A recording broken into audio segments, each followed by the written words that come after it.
Before we start this episode, we are not medical professionals, but we are just two casual dudes who navigate life with panic and anxiety, and hopefully you can take something away from this podcast that helps you on your own journey with mental health. Yes, please remember to subscribe to the channel, the YouTube channel. Subscribe on Spotify and Apple, and rate us. That helps us greatly. Thank you. Enjoy the pod.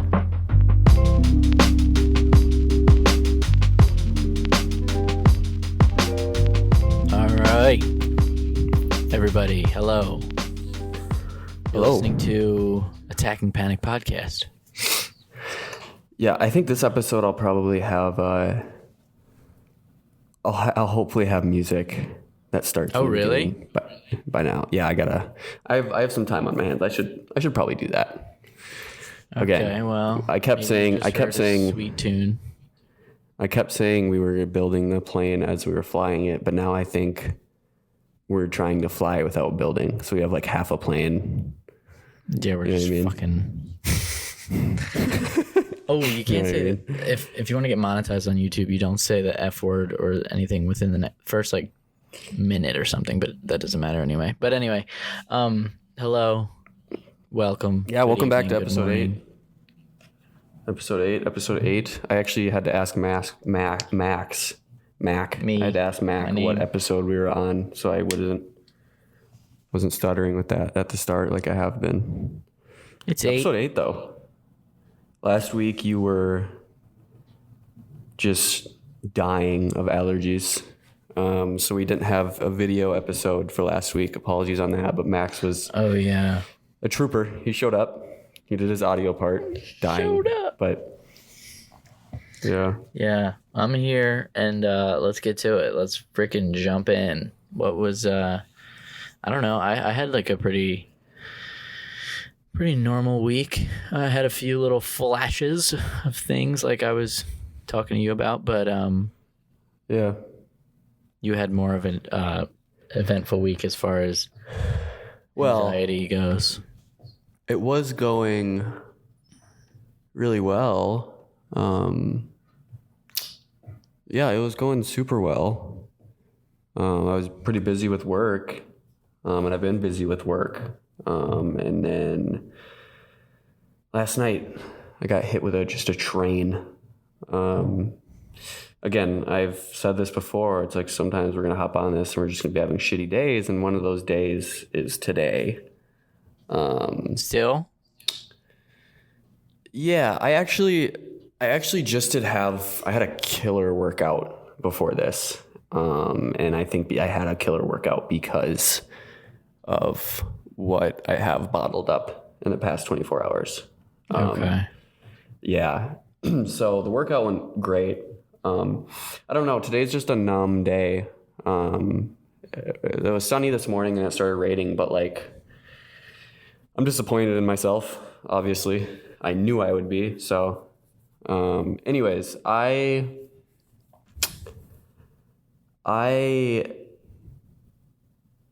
got asked to go help on a shoot in Milwaukee, and I live in Minneapolis, so it's about a 5-hour drive. And it was kind of a last second thing. I got asked to go help shoot a video. I'm in the video business, obviously, but I was just going to go help someone shoot a video for a company out in Milwaukee. And so good pay, great relationship building with this production company, and a chance to go out of your comfort zone further with my anxiety. Yeah. And yeah, I don't even know like how to talk about this because it was like a nightmare last night. The highs were so high and the lows were so low. There was like, I know we FaceTimed last night. I FaceTimed probably like 3 or 4 or 5 people looking for answers. Really? You know what I mean? Yeah. Like, do I do this? My psychiatrist and a friend of mine and you and my mom, and it's like I'm looking for answers. I don't know if you do this, but I don't know what it is. I You know what I mean? I'm looking for someone to just give me an answer, even though there is like the answer is in myself. The answer is in myself to just do it and go. But I'm looking for. Were you looking for someone to tell you that it's not a good idea and that it's okay to stay home? That's actually a really good question. I didn't even think of that. You're just like want someone to be like, hey, that is a big deal. You don't need to do that. That's a good question. I don't know, because I know no one's gonna say that. You know what I mean? Yeah. The funny thing is like when you're, and I was in pressure because I had to let this dude know if I was going, and like I had to tell him like, yeah, I deal with some mental health stuff, and he was super understanding, which is amazing. But I had to like let him know, like, and again, I have the hardest time explaining to people what I deal with sometimes, because it's like I still judge myself. I still feel like a baby sometimes for saying it. You know what I mean? Yeah. Like, I can't drive. I'm sorry, but I can't drive 5 hours with people I don't know. And then I'm like, yeah, I feel like a kid sometimes. But he was super cool about it. He's like, is there anything I can do for you to help and stuff? But when you're in that episode that I was in last night, just the high anxiety, anything anyone says to you will like go and like has a huge impact on your decision. So if my dad simply says like, oh, you know, maybe it's like too much of a bite, like, or maybe it's too big of a step right now, like that's like, I'm like, oh, okay, I won't go then. You know what I mean? Right. And no one said that. No one said like, this is too big of a step. It was all like, you need to do this. What I said was like what you just did, flying to Florida with your family, to me is like literally levels above this. I could drive 5 hours for a night. It would spark some level of anxiety in me. I'm not going to pretend it wouldn't, but it would spark a lot less anxiety than flying somewhere, even with my family. Like if I'm on the ground, I don't feel that anxious about, like I could drive 5 hours and feel okay about it. But is that because you have an escape? Like you have a way out? Yeah. It's because and so like, what is that way out for you? Well, just having my car. Like it's like, here's my car and I can get in it and turn around. Like I told you, like I used to go to school, and like when I was having an anxious day or a bad day, I would literally just leave, and they would like chase me down the hallway and be like, Max, you can't leave school.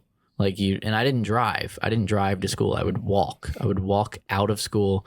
I lived probably 7 miles away from school. So I would just start walking home, and then I'd call someone and they'd come get me.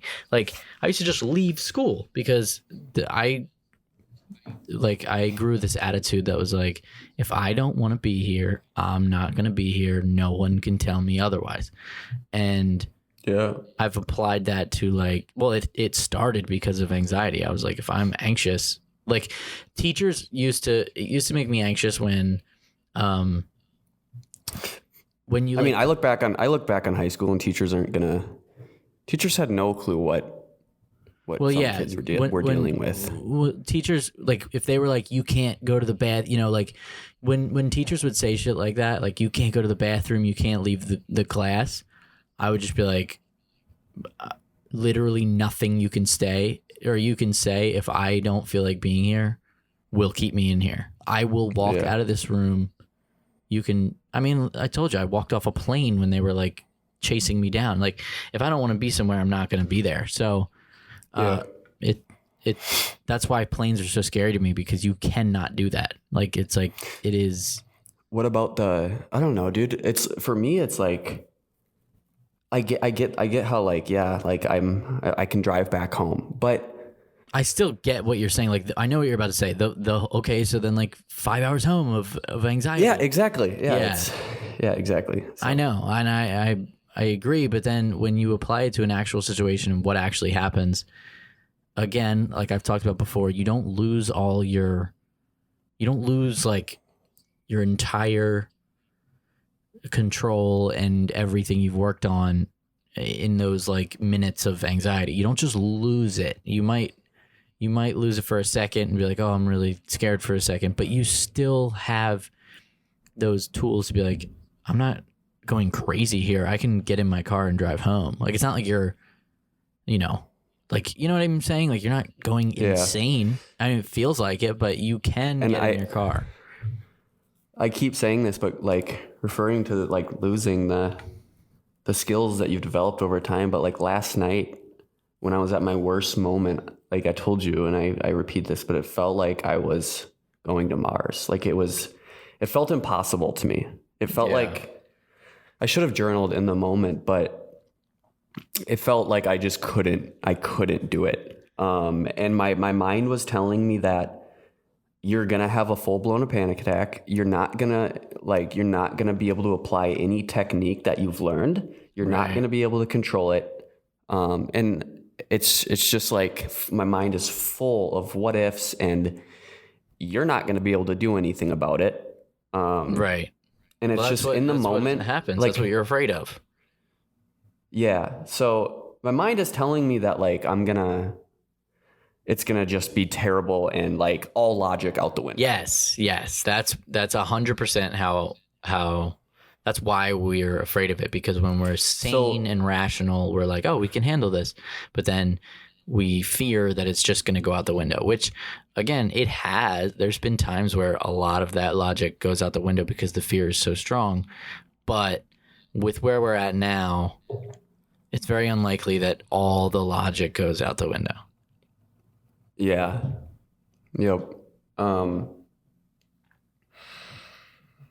Yeah, dude.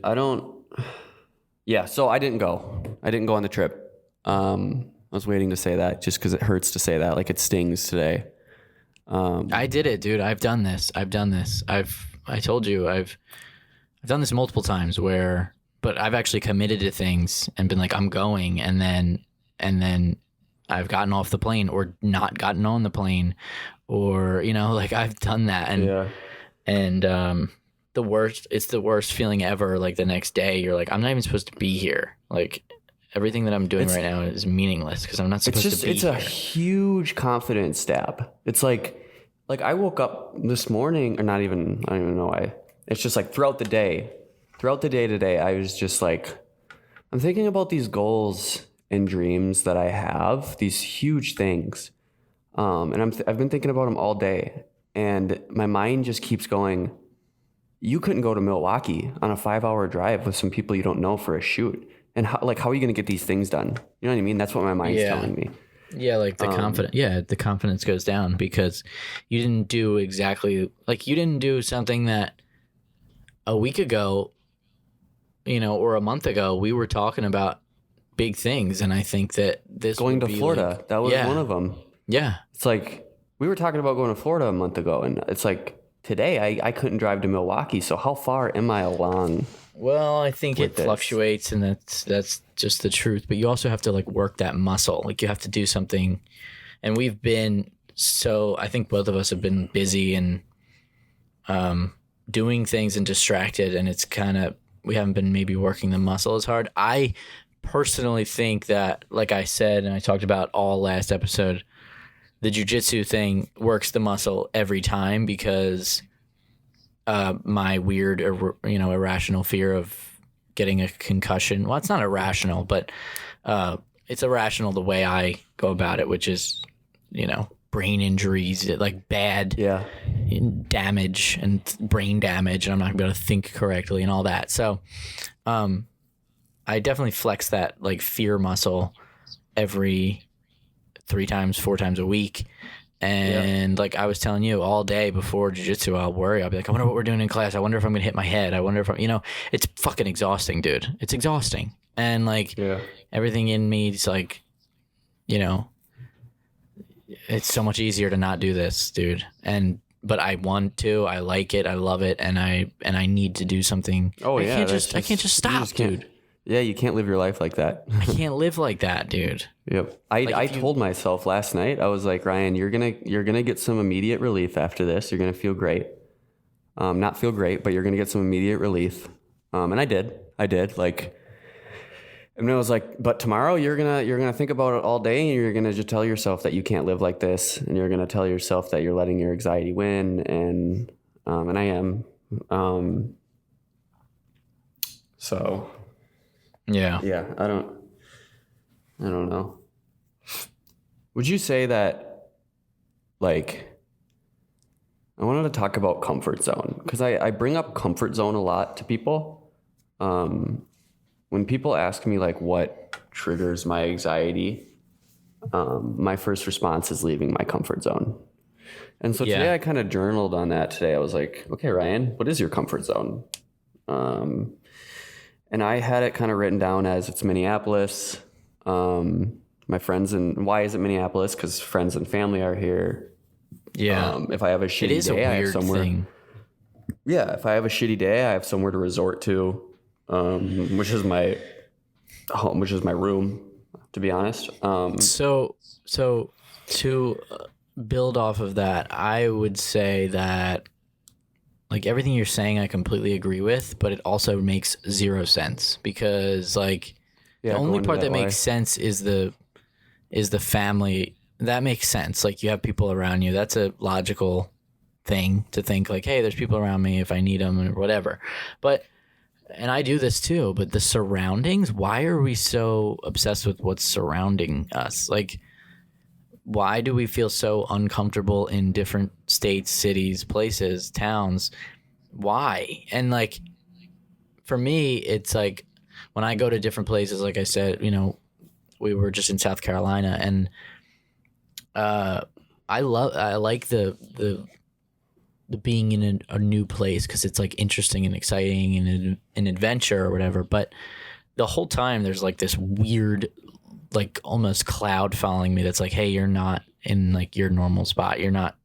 It's like I can't fully be relaxed, because there's always this like you're not around what you know or whatever. So, but why? I don't know why. I mean, it's silly, because it's probably rooted deeply, or not just. It's probably just rooted. It's definitely rooted deeply in this shit. In friends and family, like that's. Oh, you think? To me, I feel like that's what it's rooted from. Well, So you're associating your right. location and your views, your daily views. But even if I'm in like Florida with family, I mean, it definitely means less, because I'm like, it's still, they're here.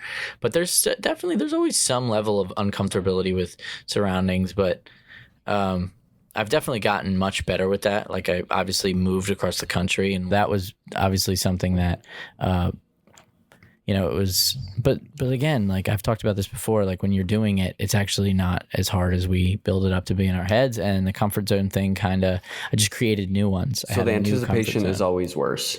Yeah, it's always worse. And because last night's anticipation was some of the worst I've ever felt. Yeah, that's interesting. I'm honestly surprised that you. But I've always built things up in my head to where I will keep building it up and building it up and building it up to where it feels impossible. So I don't know how I'm going to have to I don't know how I'm going to work on that, but I sit and dwell on things until it's just.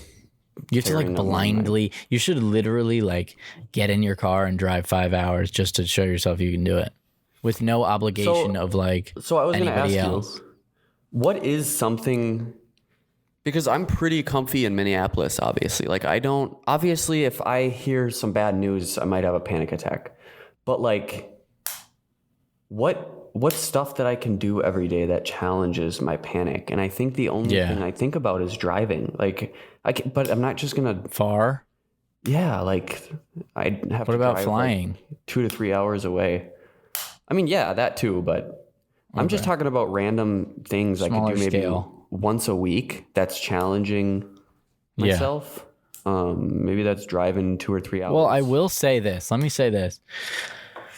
And I've heard people talk about this, specifically Joe Rogan, which I think is hilarious. He talks about how, and I know I've brought up Jujutsu a lot, but it's very much something that's like in the forefront of my brain right now, because it's it's something that it's very cognitive. You think about it a lot. You think about problem solving and all that stuff. But it also, for me, with the anxiety, like, it is so hard to do. It's so hard. It's hard for the average person who doesn't have to worry about, brain damage or whatever crazy worries I have. It's hard for them because it's hard. It's a hard sport. It's very physical. You're fighting someone basically. And so it's a hard thing. And I think that doing hard things makes life a lot easier. Everyday life. I come out of there and I'm like, whew, like I just have to sit home and watch hockey tonight. Like, wow. It just feels like I went through a gauntlet. So it's like, it just starts to make everyday life a little easier. And now I'm thinking about things like, I know this sounds crazy, but like vacations are starting to sound more vacation-y than they used to, because he says, I know I'm starting to sound crazy. Like, they used to sound like dreadful. Like I didn't want to go, but now I'm like, oh, I'd really be getting away from what I'm doing right now, which is, I mean, it's kind of hard. Like it's hard to wake up every day a little bit worried about, if I'm going to hit my head in jujitsu or, it's, so would you say you're definitely challenging your panic and working on that through jujitsu every day? Definitely, dude, because, and it's like, it's not because of like normal things people would worry about in jujitsu. Like I don't care about the scary things in jujitsu, like the hard work or the, going so hard that you feel nauseous. Like that part, I don't even care about. It's like that part comes with it. I worry about irrational things like, oh my God, did I hit my head too hard? Did that, like today I was rolling with someone and like, it's so hard to, because you're in it and it's like, you're in like this brawl and it's like so hard to know how hard things are coming at you or like how soft or hard things are happening. And so like if I catch like a little thing to the head, it could have been hard, it could have been soft. I literally don't know because it didn't hurt. Like, but it never hurts if you're going hard, like nothing. So I'll tell myself right after it happened, oh, that might've been hard. I might've just bonked myself, dude. Like, and it happened today. Like I got like a fucking, I don't know, a heel to the back of my head, maybe hard, maybe, I don't know, probably not. And he didn't react. Like he wasn't like, oh shit, my bad. As the coach watching us didn't react. He didn't say anything. So it's like I have to like look at these things from all these perspectives. Like, oh, so you're taking outside. Yeah, because I'm like, dude, Science did I just fucking get hit hard or like looking at so facial annoying. expressions of the coach and stuff? Like, yes. Wait, yeah, that's funny. Yes, like I'm just like, oh my God, did I fucking like? It's so annoying, dude. Hey, coach, did he hit me hard? Yeah, exactly, dude. So it's a lot to think about. I should just be honest with people around me. I am honest with the people that I roll with. Like, yo, just kind of watch my head. That's all I really like say, because I'm just like, yeah, just watch my head. Like, because nobody likes to hit their head, but it's not like boxing where they're aiming for your head. And I can say, watch my head. Don't fucking flail and smack my, try your best. Yeah. But, yeah, it's a little exhausting, but, it's like it's at the forefront of my brain as far as anxiety goes now, because I'm doing it like almost every day and I think about it all the time and I'm like, because I love it. So I don't want to, if I stop, that's right? I've thought about it and I don't want to at all, but my brain tells me to, because I'm like, I'll convince myself this is dangerous for you. You're hitting your head. Like, but it's not fucking true, dude. Yeah, like logical. So yeah, I got you. I mean, I told you yesterday, like last night when I was trying to decide, I told you that my brain will like, it told me that like, I like, kind of like anxiety aside, that like I didn't want to go on the trip. Like, you don't want to do this. It's not going to be fun anyways. You know what I mean? Like you don't it's like fooling you. you don't need the experience. It's not going to be fun. So Yeah, I do that. I do that too. But I don't like, when my brain and my anxiety says that this is dangerous and that, you are damaging your brain and you're,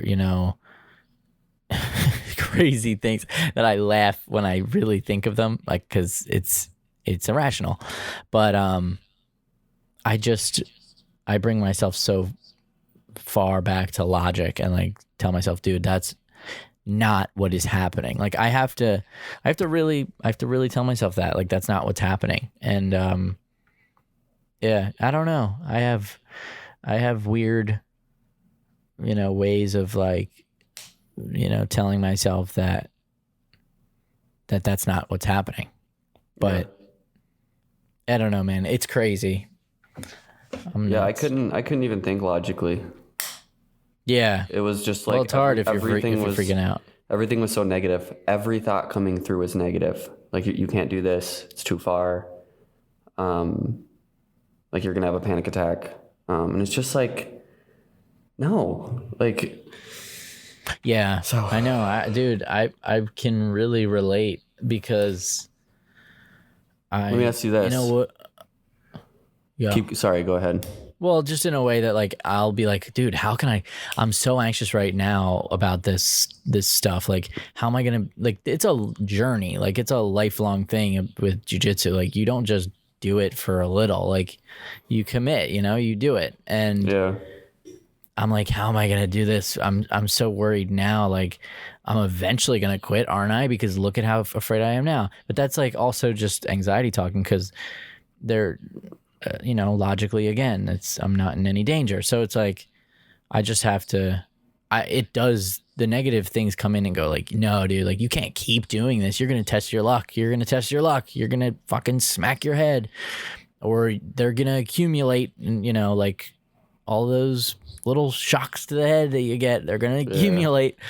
And so I don't know, dude, like but I just keep telling myself like, okay, just get up and go. Like that's like all I've done is just go. I just go. Yeah. I just fucking keep going because I'm like, I want to go, and I can't not go. There's no reason not to. Let me ask you this. Something I thought about today. How, in my instance, with what happened, how upset can we get at ourselves for avoidance and avoiding things? You know what I mean? Like there's a line between getting upset at yourself, but then there's also a line of no one understands how hard this is. Right. And I'm not saying that out of self-pity or whatever. I'm just like, it's true. Like it's just like, I think it's harder than most people who don't deal with it see. So like I've just kind of been thinking about all day, like, is it gonna be worse if I sit here and I'm upset at myself, or is it one of those things where it's like, it's in the past now, like, well, going forward, what both. can I do? It's like, it's kind of a little bit of both, because you do have to like forget about it and move on, but you also have to get mad a little bit, because you have to be upset that happened. That's because it shouldn't happen like that. I know how hard it is, but it shouldn't happen. Yeah, it shouldn't. Yeah, you should be able to get up and go. So it's like, but fear stopped you. So yeah, you can Fear of move fear. on. Yeah, you can move on, but you also have to like move on and jump in, do something that scares you. Soon to make up for it. I feel like. Yes. I feel like that. It's all, dude. If you just, it's so obvious that if you don't keep challenging it, it kind of just creeps back. Instead of like, you just have to. It's like something you have to fight every single day. Like I gotta do something that I don't want to do. Yeah. I also want to circle back to. This is kind of a question that I wanted to dissect, but why do you think we need our friends and family. I want to dig into that. You know what I mean? Like, why do you think you need Well, they're just someone like close comfort to you when zones. you're having a panic attack? Yeah. Well, like, I actually can't, oddly enough, the I had that attachment issue with my mom where if she wasn't around, I was more prone to the panic and I was more fearful of it because she wasn't around. yeah, that's something we related to right away. At some point, and I actually do know which point it was at, that changed and it turned into I don't want anyone around for my panic because I can deal with it best without people asking me, what's wrong? Are you okay? I don't need anyone to even know that it's happening. Is that still the case, or deep down are you like, I need It's still the case in that it is very much that way in real life, but it's the case that deep down there's still a fear of there's still a fear of like, well, my mom's not in that place, so like she's still a safe comfort zone for me just when she's around. But as far as when the panic sets in, actually it's not really a safe space anymore. My mom can't tell me anything that I can't tell myself. You know, my mom can't tell me that I'm gonna be okay. No one can. Yeah. No, it doesn't. I don't need. I actually don't need that anymore. I need I just need myself, which I'm super grateful for. I've gotten to that point. I know the point that happened. It was when the appendix stuff happened, because all that, I felt like I really dealt with that on my own in a way, because it was like the pain was me. Wait, what? The LA really stuff? No, the appendix. Oh, the appendix stuff. Okay. When I got my appendix, like, or whatever, when it was about to burst, like, I had all these physical symptoms and no one would be around and I would deal with them. And I was like, oh my God, I don't need anybody. It was weird. I just felt like I was equipped to deal with real life shit. And, and the LA thing happened or helped too, because when I moved, I was like, oh, I'm literally alone. And if I had panic attacks, or which I didn't really, but if I had anxiety at all, I'd be like, it was just me. I was like, I could deal with it. Yeah, no, it's funny because like, even as I sit where I am right now, currently, if I were to have a panic attack, it's going to take the closest support for me 20 to 30 or 20 minutes to get here. You know what I mean? I know. It's because like what you're saying is that it doesn't actually make any sense to need someone. No, it doesn't. So I was writing about that today. I was like, are you going to live your life like keeping your people close to you? And I'm like, hell, like, I'm like, hell no. It's just like, no, you can't. But I totally agree and relate, because I have those people in my immediate family are like that for me. When someone's around, it's comfortable, in that, they're there, they know it, they know what to do, blah, blah, blah. But I've just kind of gotten to a point where it's like, they also, it'll work if it's a phone call. Yeah. Like it'll totally work. A phone call will totally work. Yeah. You know what I mean? Like I can call, I can FaceTime, like that will work. Part of it is just being able to transfer that trust onto someone you just met. You know what I mean? People aren't. Yeah, but also just into yourself. I don't even think you need to like. Yeah. You know what I mean? Like you don't need anyone to understand. As long as you know. I don't know. It's just it's you, man. Like it's you. You got you deal with it. You don't need anyone else to help you to deal with it. You have you. Damn, yeah. You know what I mean? Yeah.